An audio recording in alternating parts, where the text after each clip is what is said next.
lan para sutresna ing kepareng rawuh. Penggemar Tasyana sing kumpul ya toh. Apa makin sing terang wong udan beya jan usul.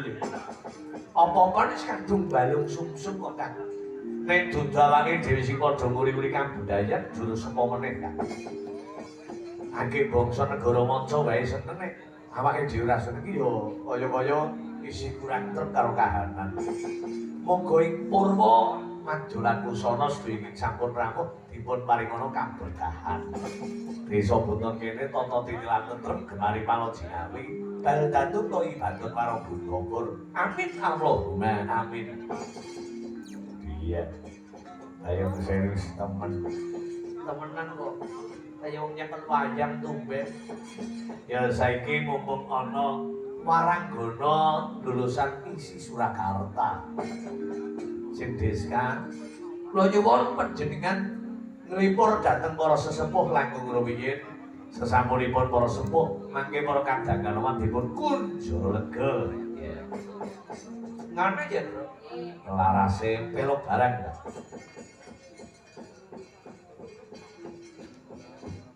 Larase pelok barang. Nggih. Gegarane wong akrama dudu bondo dudu rupa mung ati pamitane. Ya. Labani, Mbak. Kali Joko. Mboten napa-napa. Ben kaya swarane ibu iki. Sing asli Bunton kene. Asline Kebumen biyen tau lenggah ana Bunton. Oh iya. Sindene Dimas Dalang Sigijono Saputra. Ndeleng desa iki kaya nom-nomane ibu iki.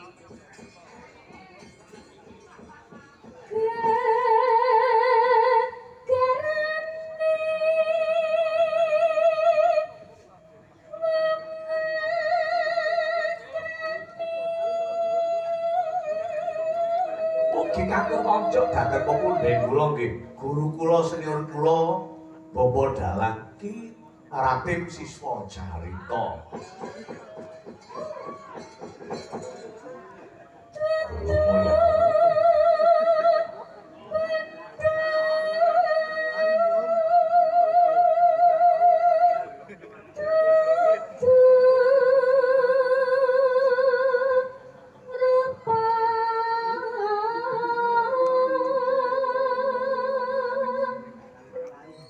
Angles warane rajan.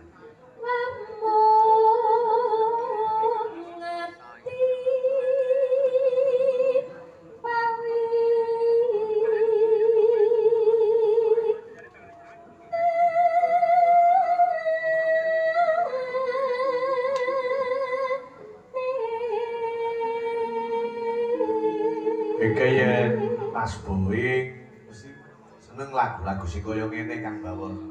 Ya dasare priyayi jaman kemien. Seneng nggih Mas Boeing nggih.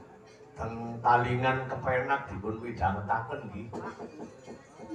Lopot pisan kena pisan. Lopot pisan kena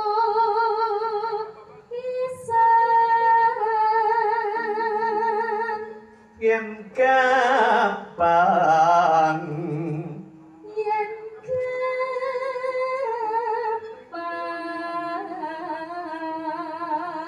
luwih kapan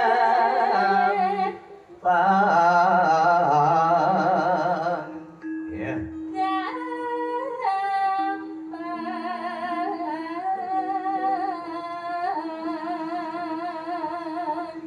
apa cek sedulur terus iki adi anak paman dadi aku nek karo desa iki tunggal niki tunggal kaki ayo memper ya ana mirip-miripe karakter semarane ya terus apa mangku dadi cawadok mesti dadi sinten ya kaya Mbak Deska kayane meteng wae wis dan opo kan ora kober nginten Apa sih?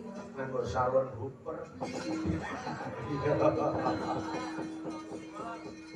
ayo maning Yen angel